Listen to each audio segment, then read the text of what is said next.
ಆಹಾರದಲ್ಲಿ ಸಾತ್ವಿಕ ಆಹಾರಗಳನ್ನ ನೀವು ತಗೋಬೇಕಾದ್ರೆ ರಜಸಿಕ ತಮಸಿಕ ಆಹಾರಗಳು ಇದೆ. ಅದರ ಯೋಚನೆ ನಿಮ್ಗೆ ಯಾಕೆ ಸಾತ್ವಿಕ ಆಹಾರದಲ್ಲೇ ಎಲ್ಲ ಸಿಗ್ತಾ ಇದೆ ಅಲ್ಲ, ಅಟ್ಟು ಸತ್ವಗಳು ಸಿಗ್ತಾ ಇದೆ, ಚೆನ್ನಾಗೂ ಇದ್ದೀರಾ, ಲವಲವಿಕೆ ಇದೆ, ಬುದ್ಧಿ ಕೆಲಸ ಮಾಡ್ತಿದೆ, ಮನುಷ್ಯನಿಗೆ ಬೇಕಾಗಿದೆ ಅಟ್ಟಾನೆ, ಅದೆಲ್ಲ ಸಿಗ್ತಿದೆ ನಿಮ್ಗೆ. ನೀವ್ ಯಾಕೆ ತಮಸಿಕ ರಜಸಿಕ ಆಹಾರದ ಯೋಚನೆ ಬರಬೇಕು? ಹಂಗಂದ್ರೆ ದಿನನಿತ್ಯದಲ್ಲಿ ಏನ್ ನೀವು ಧ್ಯಾನ ಪ್ರಾಣಾಯಾಮ ಮಾಡ್ತೀರಿ, ಭಕ್ತಿ ಯೋಗ ಮಾಡ್ತೀರಿ, ಕರ್ಮಯೋಗ ಮಾಡ್ತೀರಾ, ನೀವು ಅದರಲ್ಲೇ ನೀವು ಸಮಾಧಿ ಸ್ಥಿತಿಗೆ ಹೋಗ್ಬೋದು. ಇಲ್ಲಿ ಏನು ಸಮಾಧಿ ಸ್ಥಿತಿ ಅಂದ್ರೆ ಏನು, ಏನಕ್ಕೆ ಸಮಾಧಿಗೆ ಹೋಗ್ಬೇಕು ಅದು ಹೋಗ್ಬೇಕು ಅಷ್ಟು. ಸಮಾಧಿ ಸ್ಥಿತಿ ಅಂದ್ರೆ ಏನು, ಧ್ಯಾನ ಅಂದ್ರೆ ಏನು, ಕುಂಡಲಿನಿ ಬಗ್ಗೆ ಕೇಳಿದ್ರಲ್ಲ, ಕುಂಡಲಿನಿ ಒಂದು ಧ್ಯಾನ, ಅದೊಂದು ಕ್ರಿಯಾ ಯೋಗ, ಅದು ಧ್ಯಾನದ ಮೂಲಕವಾಗಿ ಮಾಡೋದು. ಕುಂಡಲಿನಿ ಬಗ್ಗೆ ನಾನು ಸುಮಾರು ವಿಡಿಯೋಗಳನ್ನು ಹಾಕಿದ್ದೀನಿ. ಈ ಕಾನ್ಶಿಯಸ್ ಅಂತ ಏನು ಹೇಳ್ತೀವಿ ಅದು ಕಂಪ್ರೆಸ್ಡ್ ಸ್ಟೇಟ್ ಆಫ್ ಇದರಲ್ಲಿ ನಿಮ್ಮ ಸ್ಪೈನಲ್ ಕಾರ್ಡ್ ಕೆಳಗಡೆ ಕಾಕಿಕ್ಸ್ ಪಾಯಿಂಟ್ ಅಂತ ಇದೆ ಮೂಳೆ, ಆ ಮೂಳೆಗೂ ಗುದದ್ವಾರಕ್ಕೂ ಮಧ್ಯದಲ್ಲಿ ಒಂದು ಜಾಗ ಮೆತ್ತಿಗಿದೆ, ಆ ಜಾಗ ಪೆರಿನಿಯಂ ಪಾಯಿಂಟ್ ಅಂತ ಕರಿತೀವಿ ಇಂಗ್ಲಿಷ್ ಅಲ್ಲಿ. ಆ ಜಾಗದಲ್ಲಿ ಇದು ಇನ್ನೊಂದು ಅದು ಡಾಕ್ಟರ್ ಆ ಭಾಗ ಆಪರೇಷನ್ ಮಾಡಿದ್ರೆ ಹೆಂಗ್ ಕತೆ ಅಂತ ಸಖಿ,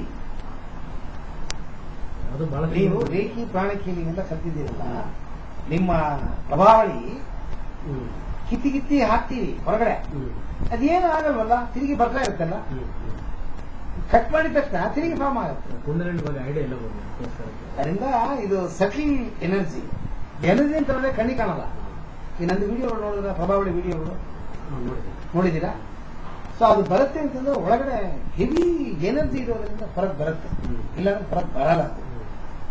ಅದನ್ನ ಎಷ್ಟೇ ನೀವು ಕಿತ್ತಾಕಿದ್ರು ಒಳಗೆ ಸ್ಟ್ರಾಂಗ್ ಆಗಿರೋ ತನಕ ಬರ್ತಾನೆ ಇರುತ್ತೆ. ಆತ್ಮ ಅಲ್ವದು, ಆತ್ಮ ಅದನ್ನ ಕಿತ್ತಾಕಕ್ ಸಾಧ್ಯ ಇಲ್ಲ. ಡಾಕ್ಟರ್ ಏನಾರು ಆ ಭಾಗದ ಆಪರೇಷನ್ ನಾವು ಯೋಚನೆ ಮಾಡ್ತೇವೆ, ಡಾಕ್ಟರ್ ಏನಾರು ಆ ಭಾಗದ ಆಪರೇಷನ್ ಮಾಡಿದ್ರೆ ಹೆಂಗತ್ತೆ ಮತ್ತೆ ಸಾಧ್ಯ ಇಲ್ಲ. ಅದು high compress state of energy, ಅದನ್ನ ಹಂಗೆಲ್ಲ ನೀವು ಕುಯ್ದಿಲ್ಲ, ಹಂಗೆಲ್ಲ ಇದ್ರೆ ಎಲ್ಲ ಕುಯ್ದು ಪೆರಿನಿಯಂ ಪಾಯಿಂಟ್ ಅಲ್ಲಿ ಏನಿದೆ ಅಂತ ಚೆಕ್ ಮಾಡ್ಬಿಡೋದು. ಕಣ್ಣಿಗೆ ಕಾಣದೇ ಇದು ವಸ್ತು ಸಟ್ಲ್ ಎನರ್ಜಿ. ಆದ್ರೆ ಅದು ನಿಮಗೆ ಮೂವ್ಮೆಂಟ್ ಸ್ಟಾರ್ಟ್ ಆಗೋಯ್ತು ಅಂದ್ರೆ ಅದು ವೆಲ್ಕನೋ ಅಂದ್ರೆ ಏನು ಕನ್ನಡದಲ್ಲಿ? ವೆಲ್ಕನೋ ಅಂದ್ರೆ ಏನು? ಬೆಂಕಿ ಬರುತ್ತಲ್ಲ ಬೆಟ್ಟದಲ್ಲಿ, ಜ್ವಾಲಾಮುಖಿ. ಕುಂಡಲಿನಿ ಅನ್ನೋದು ಒಂದು ಜ್ವಾಲಾಮುಖಿ. ಅದನ್ನೇನ ಅಪ್ಪಿ ಮುಟ್ಟಿಗಿಟ್ಟಿ ಅಂತ ಕೆಣಕ್ಬಿಟ್ರಿ ಮುಗಿತು ಕತೆ, ಭಸ್ಮ. ಮನಸ್ಸು ದೇಹ ಎಂದು ಭಸ್ಮ ಮಾಡಕ್ಕೆ ಅದು ಕರೆಕ್ಟ್ ಆದ ರೀತಿಯಲ್ಲಿ ಆಗ್ಬೇಕು. ಅದು ಭಗವಂತ ನಿಮಗೆ ಬೇಕಾದ ವಿಡಿಯೋ, ತಮಿಳ್ ವಿಡಿಯೋಸ್ ನಿಮ್ಗೆ ಹಾಕ್ಬಿಟ್ಟಿದ್ದೀನಿ ನಾನು. ಮನಸ್ಸು ದೇಹವನ್ನ ಕಿತ್ತಾಕ್ ಸಾಧ್ಯವಿಲ್ಲ. ಆತ್ಮ ಇರೋ ತನಕ ಸರಿ, ಆತ್ಮವನ್ನು ಮನಸ್ಸನ್ನು ಕಿತ್ತಾಕಕ್ಕಾಗಲ್ಲ. ಆತ್ಮ ದೇಹದಲ್ಲಿರೋ ತನಕ ಮನಸ್ಸಿರುತ್ತೆ, ಆತ್ಮ ಹೊರಗೆ ಬಂದಾಗ ಮನಸ್ಸು ಬಿಡುತ್ತೆ. ಸೊ ಮನಸ್ಸನ್ನು ಮಾತ್ರ ಸೆಪರೇಟ್ ಆಗಿ ಕಿತ್ತಾಕ್ ಸಾಧ್ಯ ಇಲ್ಲ. ಆದ್ರೆ ಕುಂಡಲಿನಿ ಧ್ಯಾನದಲ್ಲಿ ಏನಾಗುತ್ತೆ ಅಂತಂದ್ರೆ ಮನಸ್ಸನ್ನ ಆತ್ಮದಿಂದ ಡಿವೈಡ್ ಮಾಡಿ ತಗೊಂಡೋಗಿ ಭಗವಂತನ ಜೊತೆ ಸೇರಿಸ್ಬೋದು. ಅದು ಕುಂಡಲಿನಿ ಯೋಗ. ಅದು ಎರಡು ಒಟ್ಟಿಗೆ ಹೊಟ್ಟೋಗುತ್ತೆ ಸಮಾಧಿ ಸ್ಥಿತಿ ಹೋಗಿ. ನಾ ಸಮಾಧಿ ಅಂದ್ರೆ ಏನು ಅಂತ ಕೇಳಿದೆ. ಏನು ಗೊತ್ತಿಲ್ಲದಿರೋ ಒಂದು ಸ್ಥಿತಿ, ಒಳ ಹೊರ ಏನು ಗೊತ್ತಿಲ್ಲದಿರೋ ಒಂದು ಸ್ಥಿತಿ ಸಮಾಧಿ ಸ್ಥಿತಿ. ಆ ಸಮಾಧಿ ಸ್ಥಿತಿ ಹೋದ್ರೆ ಮಾತ್ರ ನಿಮ್ಮನ್ನ ನೀವು ಭಗವಂತನ ಜೊತೆ ಕನೆಕ್ಟ್ ಮಾಡೋಕೆ ಸಾಧ್ಯ. ಇಲ್ಲ ಅಂದ್ರೆ ಕರ್ಮಗಳು ಬರ್ತಾ ಇರುತ್ತೆ, ಕರ್ಮವೇ ಯೋಚನೆ. ನೀವು ಏನ್ ಕರ್ಮ ಪಡ್ಕೊಂಡ್ಬಂದಿರ್ತೀರ ಅದು ಯೋಚನೆಯಾಗಿ ಬರ್ತಾ ಇರುತ್ತೆ. ಆ ಯೋಚನೆ ಕರ್ಮ ಇರೋ ತನಕ ಮುಕ್ತಿ. ಒಬ್ಬ ಸಾಧಕ ಗುರುಜಿ ಸಮಾಧಿ ಸ್ಥಿತಿ ಹೋಗ್ಬೇಕಂದ್ರೆ ಅವನಿಗೆ ಎಷ್ಟು ದಿನ ಬೇಕಾಗುತ್ತೆ? ಇದು ನೀವು ಮಾಡಿದ ಕರ್ಮ ಫಲಗಳ ಮೇಲೆ ಹೋಗುತ್ತೆ. ನೀವು ಏನು ಕರ್ಮ ಮಾಡಿರ್ತೀರಾ ಅದು ಭಸ್ಮ ಆಗ್ಬೇಕು. ಇದು ಎರಡು ದಾರಿನಲ್ಲಿ ಕರ್ಮಗಳನ್ನ ಮುಕ್ತಿಗೊಳಿಸಬಹುದು. ಒಂದು ಧ್ಯಾನ, ಇನ್ನೊಂದು ಧರ್ಮ. ಪರ್ಸೆಂಟೇಜ್ ಆಫ್ ಕರ್ಮ, ಪಾಪಕರ್ಮ ಪರ್ಸೆಂಟೇಜ್ ಹೆವಿ ಇತ್ತು ಅಂದ್ರೆ ಅದು ಲಾಂಗಿವಿಟಿ ಆಗುತ್ತೆ ಸಾಧನೆ. ಪಾಪಕರ್ಮಗಳು ಸ್ವಲ್ಪ ಮೀಡಿಯಂ ಆಗಿತ್ತು ನಿಮ್ಮಲ್ಲಿ ಅಂತಂದ್ರೆ, ಪ್ರೆಸೆಂಟ್ ಪಾಸ್ಟ್ ಎರಡನೇ ಮೀಡಿಯಂ ಆಗಿತ್ತು ಅಂತಂದ್ರೆ ಸ್ವಲ್ಪ ಬೇಗ ನಿಮಗೆ ಎಲ್ಲ ಕಾಣ್ತಾ ಹೋಗುತ್ತೆ. ಕೆಲವರು ಧ್ಯಾನ ಮಾಡ್ತಾರೆ ವರ್ಷಾನುಗಟ್ಟಲೆ, ಅವ್ರು ಏನು ಆಗಲ್ಲ, ಸುಮ್ಮನೆ ಕಣ್ಕೊಂಡು ಕೂತಿರ್ತಾರೆ. ರೆಸ್ಟ್ ಸಿಗುತ್ತೆ, ದೇಹದಲ್ಲಿ ಪರಿಣಾಮಗಳಾಗುತ್ತೆ. ಅದು ಬೇರೆ. ಚಕ್ರಗಳೆಲ್ಲ ತಿರ್ಗಾ ಸ್ಟಾರ್ಟ್ ಆಗುತ್ತೆ, ನಿಮಗೆ ಆರೋಗ್ಯ ಬಂದ್ಬಿಡುತ್ತೆ, ಕೆಟ್ಟೋಗಿರೋ ಪಾಠಗಳೆಲ್ಲ ಕೆಲಸ ಮಾಡಕ್ಕೆ ಸ್ಟಾರ್ಟ್ ಮಾಡ್ಬಿಡುತ್ತೆ. ಅದು ಬೇರೆ. ದೈಹಿಕವಾಗಿ ನಿಮಗೆ ಹೆಲ್ಪ್ ಮಾಡುತ್ತೆ, ಮಾನಸಿಕವಾಗಿ ಆಧ್ಯಾತ್ಮಿಕವಾಗಿ ನಿಮಗೇನು ಮುಂದೆ ಹೋಗಕ್ಕಾಗಲ್ಲ. ಕಾರಣ ಕರ್ಮ. ಅದ್ರ ಧ್ಯಾನ ಮಾಡೋ ಮಾಡೋ ಮಾಡೋ ಮಾಡೋ ಕರ್ಮ ಭಸ್ಮ ಆಗುತ್ತೆ. ನೀವು ಎಷ್ಟು ಧ್ಯಾನ ಮಾಡ್ತೀವಿ ಅಷ್ಟು ಕರ್ಮ ಭಸ್ಮ ಆಗುತ್ತೆ.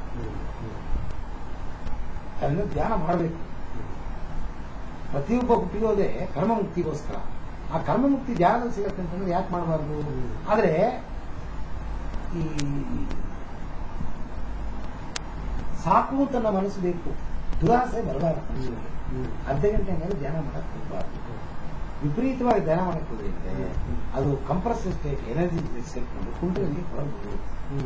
ಅದು ಹೊರಗೆ ಆ ಕಾರಣ ಬರಬಾರದು. ದೈಹಿಕವಾಗಿ ಮಾನಸಿಕವಾಗಿ ನೀವು ಪರಿಪಕ್ವವಾಗಬೇಕು, ಮಗುವಂತೆ ಆಗ್ಬೇಕು. ದೇವರನ್ನ ಎಲ್ಲಿ ನೋಡ್ಬೋದು ಅಂದ್ರೆ ಮಗುವಲ್ಲಿ ನೋಡ್ಬೋದು. ಸೊ ನೀವು 80 ವರ್ಷ ಆಗಲಿ 60 ವರ್ಷ ಆಗಲಿ ಮಗುವಿನ ತರ ನೀವು ಆಗ್ಬೇಕು. ಮಗು ಅಂದ್ರೆ ಏನು? ಅಹಂಕಾರ ಬಿಟ್ಟಿರೋ ಸ್ಟೇಜ್. ಮಕ್ಕಳಿಗೆ ಅಹಂಕಾರ ಇಲ್ಲ, ಅಹಂಕಾರ ಬಿಡಬೇಕು ಅಂತ ಸಾಧನೆ ಮಾಡಬೇಕು. ಆ ಸಾಧನೆ ಮಾಡಿದ್ರೆ ಮಾತ್ರ ಅಹಂಕಾರ ತಗ್ಗತ್ತೆ. ಅಹಂಕಾರ ತಗ್ಗಿದ್ರೆ ಮಾತ್ರ ಕುಂಡಲಿ ಬರಬೇಕು. ಅಹಂಕಾರ ಇರೋವಾಗ್ಲೇನೆ ಕುಂಡಲಿ ಬಂದ್ಬಿಟ್ಟು ಅಂದ್ರೆ ಕರ್ಮ ಇದ್ದಾಗ ಕುಂಡಲಿ ಎದ್ಬಿಟ್ರೆ ಬಹಳ ಅನಾಹುತ. ಸತ್ಯವಾಗ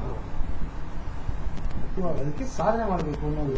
ಇವರೆಲ್ಲ ಏನ್ ಮಾಡ್ತಾರೆ, 7,000 ಕೊಡಿ 5,000 ಕೊಡಿ, ಕುಂಡಲಿ ಎಬ್ಬಿಸ್ತೀನಿ, ಅದು ಎಬ್ಬಿಸ್ತೀನಿ, ಇದು ಎಬ್ಬಿಸ್ತೀನಿ ಅಂದ್ಬಿಟ್ಟು ಎಬ್ಬಿಸ್ಬಿಡ್ತಾರೆ. ಆದ್ರೆ ನೀವು ಪಕ್ವ ಆದ್ಮೇಲೆ ಎದ್ದು ಏನ್ ಮಾಡ್ತೀರಾ? ಪಾತ್ರೆ ತೊಳೆದೇನೆ ಅಡಿಗೆ ಮಾಡಿದ್ರೆ ನೆನ್ನೆ ಮಾಡಿರೋ ಅಡಿಗೆ ಪಾತ್ರೆಯಲ್ಲಿ ಇವತ್ತು ಅಡಿಗೆ ಮಾಡಿದ್ರೆ ಊಟ ಮಾಡಕ್ಕಾಗತ್ತೆ? ಹಂಗೇನೆ ಇದು. ತುಳಿಬೇಕು, ಮನಸ್ಸು ದೇಹವನ್ನ ತುಳಿದೇನೆ ನೀವು ಇದೆಲ್ಲ ಮಾಡಕ್ ಹೋಗ್ಬಾರ್ದು. ಮಾಡಕ್ ಹೋದ್ರೆ ಅನಾಹುತ ಆಗಿ ವಿಪರೀತಕ್ಕೆ ಸಿಗಾಕೊಂಡು ಅಂದ್ರೆ ಬುದ್ಧಿ ಭ್ರಮಣನೂ ಆಗುತ್ತೆ. ಸರಿ ಮಾಡದೆ ಹೋದ್ರೆ ಎಲ್ಲಾನು ಆಗುತ್ತೆ. ಹೆಚ್ಚಾಗಿ ಅಲಿಬೇಕಾಗತ್ತೆ.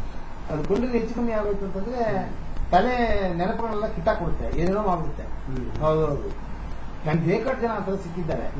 ಯಾರಿಗೆ ಹೆಸರಾಗಿರ್ತಾ ಇಲ್ಲ, ಬೇಕಾಟು ಗುರುಗಳು ಪಾಠ ಕಲ್ತ್ಬಿಟ್ಟು ಅವ್ರು ಚಕ್ರ ಧ್ಯಾನಗಳೆಲ್ಲ ಹೇಳ್ಕೊಡ್ತಾರೆ, ಚಕ್ರ ನೋಡೋದು ಹೇಳ್ಕೊಡ್ತಾರೆ. ಅದೆಲ್ಲ ಮಾಡಬಾರ್ದು.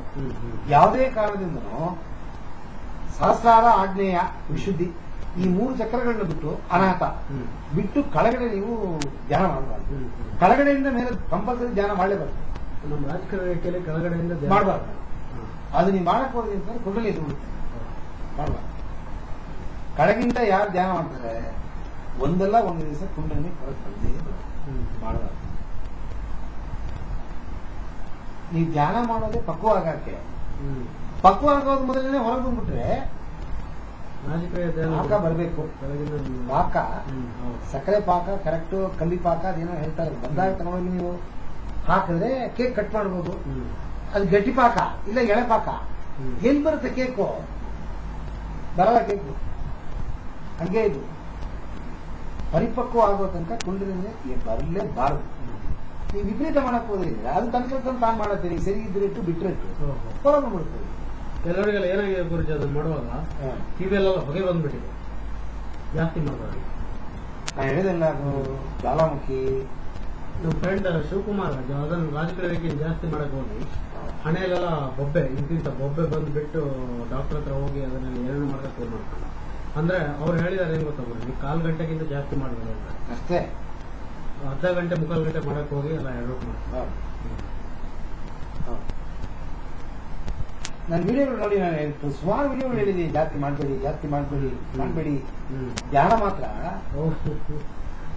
ಹುಚ್ಚರಾಗ್ಬಿಡ್ತೀವಿ.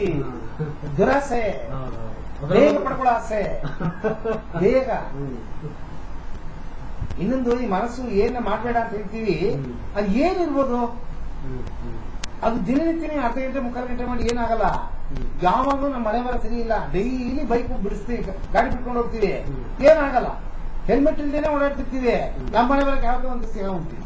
ಹಂಗೆ ಇದು ಡೈಲಿ ಅರ್ಧ ಗಂಟೆ 3/4 ಗಂಟೆ ಧ್ಯಾನ ಮಾಡ್ತಾರೆ, ಏನಾಗಲ್ಲ ಮಾಡಕ್ ಹೋಗಿ ಒಂದ್ ದಿವಸ ಈ ಏರ್ಬಾರ್ದು. ರಿಸ್ಕ್ ತಗೊಳಕ್ ಹೋಗ್ಬಾರ್ದು. ನಿಧಾನ ಹೋಗೋಣ ಬಿಡಿ, ಪ್ಯಾಸೆಂಜರ್ ಟ್ರೈನ್ ಹೋಗೋಣ, ತೊಂದರೆ ಏನಿದೆ? 2 ಗಂಟೆ ಲೇಟ್ ಆಗತ್ತಾ? ಆಗ್ಲಿ ಬಿಡಿ.